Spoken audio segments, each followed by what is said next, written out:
కొట్టాలి. ఎప్పుడు కొట్టాలో అప్పుడే కొట్టాలి. ఎలా కొట్టాలో అలాగే కొట్టాలి. ఎస్, ఆంధ్రప్రదేశ్ రాజకీయాల్లో వైఎస్ఆర్సీపీ పార్టీ అధినేత మాజీ ముఖ్యమంత్రి జగన్మోహన్ రెడ్డి గారి శైలి ఎప్పుడూ కూడా సైలెంట్ బట్ వైలెంట్ అన్నట్లుగానే ఉంటుంది. ప్రత్యర్థులు అంచనా వేయక ముందే తన తదుపరి అడుగును సిద్ధం చేసుకోవడం ఆయన ప్రత్యేకత. తాజాగా వైఎస్ జగన్ వేసిన ఒక బలమైన రాజకీయ పాచిక ఇప్పుడు కూటమి నేతల్లో ఊహించని రియాక్షన్కు దారితీస్తుంది. అంచనాలను తలకిందులు చేసిన మాస్టర్ స్ట్రోక్ అయితే కూటమిలో ఆ స్ట్రోక్ ఊహించని కలవరానికి దారితీస్తుంది. కూటమి ప్రభుత్వం ఏర్పడిన తర్వాత జగన్ కొంతకాలం మౌనంగా ఉంటారేమో అనుకున్నారు. కానీ ఎక్కడ కూడా జగన్ ఓటమి చెందిన మరుక్షణం నుంచే రెట్టింపు ఉత్సాహంతో క్యాడర్ను, పార్టీని బలం పెంచుతూనే పోతున్నారు. సరైన సమయం కోసం వేచి చూశారు.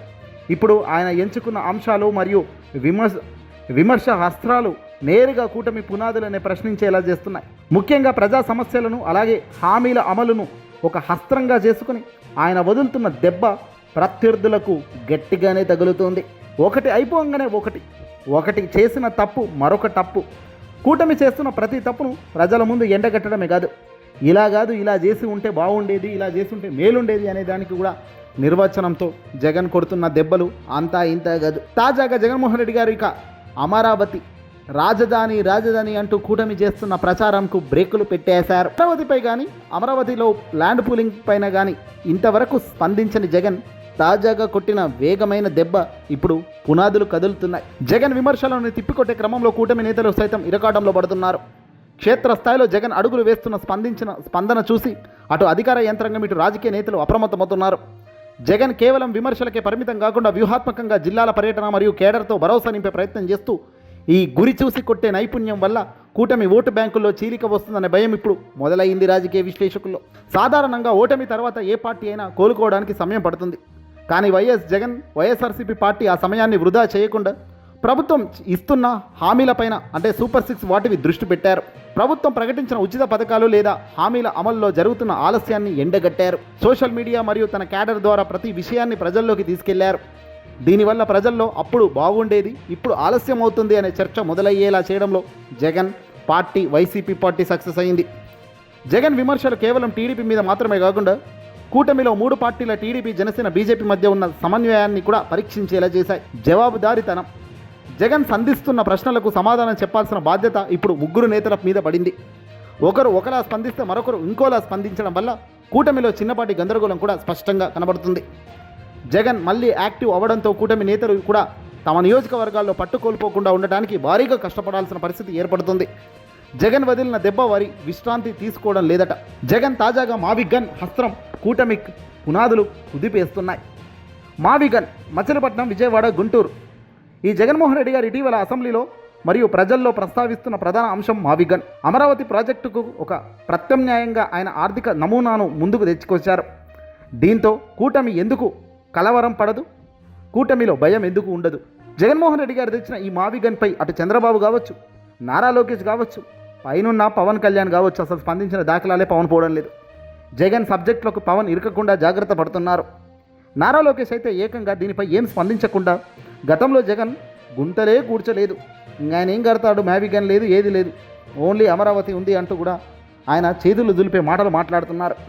కానీ ఇక్కడ ఒక విషయం, ఆర్థిక హస్త్రం, ఖర్చు వర్సెస్ ప్రయోజనం చూస్తే జగన్ వాదన ప్రకారం, జగన్ చెబుతున్న అంశాల ప్రకారం అమరావతిని 0 నుంచి నిర్మించడానికి దాదాపు 2 లక్షల కోట్లు అవసరం అవుతాయి అంటున్నారు. కానీ ఇక్కడ జగన్ చెప్పేది తక్కువ ఖర్చుతో అభివృద్ధి. ఇప్పటికే మౌలిక సదుపాయాలు ఉన్న మచిలీపట్నం, విజయవాడ, గుంటూరు ప్రాంతాలను కలిపి ఒక ఎకనామిక్ కారిడార్గా మారిస్తే కేవలం కొన్ని వేల కోట్లతో అంటే 15,000 20,000 కోట్లతో భారీ ఆదాయం రాష్ట్రానికి వచ్చే ఆస్కారం అతి తొందరలోనే స్టార్ట్ అయ్యే పరిస్థితి వస్తుంది. ప్రభుత్వం అప్పుల మీద ఫోకస్ తగ్గే కార్యక్రమం ఉంటుంది. ఉద్యోగులకు పెండింగ్ బకాయిలు దాదాపు 36,000 కోట్లు ఉన్నప్పుడు ఇంత భారీ వ్యయం అమరావతిపై చేయడం అసలు కరెక్ట్ అయిన పద్ధతి కాదని ప్రశ్నిస్తున్నారు. ఈ పాయింట్ ప్రభుత్వ పెద్దలు, ప్రభుత్వ ఉద్యోగులు మరియు మధ్యతరగతి ప్రజల్లో చర్చకు దారి తీసేలా జగన్ గురి చూసి కొట్టిన దెబ్బ వైరల్గా మారింది. ప్రాంతీయ సెంటిమెంట్ల మధ్య బ్యాలెన్స్. విశాఖపట్నం సెంటిమెంట్, ఉత్తరాంధ్ర, రాయలసీమ అమరావతిని వ్యతిరేకించడం లేదని చెబుతూనే విశాఖను ఎగ్జిక్యూటివ్ క్యాపిటల్గా ఉంచడం వల్ల రాష్ట్రానికి త్వరగా ఆదాయం వస్తుందని జగన్ నొక్కి చెబుతున్నారు. ఉత్తరాంధ్ర, రాయలసీమ విషయానికి వస్తే అమరావతి పైనే మొత్తం నిధులు ఖర్చు చేసే మిగిలిన ప్రాంతాలే వెనుకబడిపోతాయనే భావన ఆయన బలంగా ప్రచారం చేస్తున్నారు. దీనివల్ల కూటమి ప్రభుత్వం రాయలసీమ ఉత్తరాంధ్ర ప్రజలకు సమాధానం చెప్పుకోవాల్సిన పరిస్థితిని కూటమికి ఏర్పడే పరిస్థితి తీసుకొచ్చారు జగన్. ఇక్కడ కూటమి డిఫెన్స్లోకి పడిపోయింది. జగన్ చేస్తున్న ఈ విమర్శలకు ముఖ్యమంత్రి నారా చంద్రబాబు నాయుడు కావచ్చు, deputy CM power star Pavan Kalyan కావచ్చు, అలాగే నారా లోకేష్ కావచ్చు తీవ్రంగా స్పందించేదానికి దూరంగా ఉంటున్నారు. అమరావతి అనేది కేవలం ఒక నగరం కాదు, అది ప్రజల ఆత్మగౌరవం అని కూటమి నేతలు వాదిస్తుంటే జగన్ కేవలం కన్ఫ్యూజన్ సృష్టించడానికే మా విజన్ అనే పేరు తెచ్చారని వారు కొట్టిపారేస్తున్నారు. అయితే జగన్ లేవనెత్తిన ఈ నిధుల కొరత మరియు అభివృద్ధి వికేంద్రీకరణ అంశాలు క్షేత్రస్థాయిలో ప్రజల్లోకి వెళ్తే అది కూటమి రాజకీయంగా ఇబ్బంది కలుగుతుంది. అందుకే కూటమి నేతలు గత ప్రభుత్వ వైఫల్యాలను, ముఖ్యంగా జగన్ నిర్మించినట్లుగా చెబుతున్న ప్యాలెస్ల గురించి పైపెచ్చుకు ప్రస్తావిస్తూ కౌంటర్లు ఇచ్చే కార్యక్రమం చేస్తున్నారు. జగన్ గురి చూసి కొట్టడం అంటే నేరుగా అమరావతిని ఆయన పూర్తిగా వ్యతిరేకించకుండా దాని ఆర్థిక భారాన్ని అలాగే ప్రజలకు వివరించే ప్రయత్నం చేస్తున్నారు. ఈ భారం అటు తిరిగి ఇటు తిరిగి తెచ్చిన లక్షల కోట్ల అప్పులు మేము మా ఇంట్లోకి కట్టాం, మీ నెత్తి మీదే పడుతుంది జాగ్రత్త. కూటమి ప్రభుత్వం అమరావతిని నిర్మించడంలో ఏ చిన్న ఆలస్యం చేసినా లేదా నిధుల సర్దుబాటులో విఫలమైనా జగన్ తన మా విజన్ నమూనాతో ప్రజల్లోకి వెళ్లేందుకు కూడా ఒక సిద్ధంగా ఉన్నారు అనేది క్లియర్గా తెలుస్తుంది. ఈ మా విజన్ దెబ్బ వల్ల కూటమి ప్రభుత్వం ఇప్పుడు తన అభివృద్ధి పనులు మరింత వేగవంతం చేయడమే కాకుండా జగన్ చేసే ఆర్థిక విమర్శలను తిప్పికొట్టడానికి కొత్త వ్యూహాలను వెతుక్కోవాల్సిన పరిస్థితి ఏర్పడింది. అందుకే కూటమిలో ఊహించని రియాక్షన్గా మారిన జగన్ మా విజన్ నిజంగా అద్భుతం. జగన్మోహన్ రెడ్డి గారు ఎక్కడ లీక్ కాకుండా చాలా జాగ్రత్తగా ఏది ఎప్పుడు తాను బయట పెట్టాలో అదిగో అలాగే బయటపెట్టారు. దీన్నే వ్యూహం అంటారు. రాజకీయాల్లో గురి చూసి కొట్టడం, వ్యూహం అదిరేలా పండించడం కూటమిలో ఇప్పుడు ఇది వణుకు పుట్టించే ఒక గేమ్ చేంజింగ్ కాబోతుంది. సాధారణంగా ఒకటి ఆలోచించండి, ఏమీ లేని శూన్యం దగ్గర వెళ్ళి ఏదైనా అద్భుతం సృష్టించాలంటే ఎంత డబ్బు ఖర్చు అవుతుంది? అదే అన్నీ ఉన్న ఒక నగరంలో ఏదైనా సృష్టించాలంటే చాలా చిన్నగా దాన్ని పుష్ చేస్తే చాలు అద్భుతాలు జరుగుతాయి. ఇప్పుడు జగన్ చెబుతున్నది ఇదే. ఏ పక్కకున్న హైదరాబాద్తో పోటీ పడాలన్నా, లేదంటే బెంగళూరు సిటీతో పోటీ పడాలన్నా, ఏ చెన్నైలో ఉన్న వాటితో చెన్నైతో పోటీ పడాలన్నా మనకు కావాల్సింది ఇదిగో ఈ గ్రోత్ ఇంజన్ కారిడార్లు.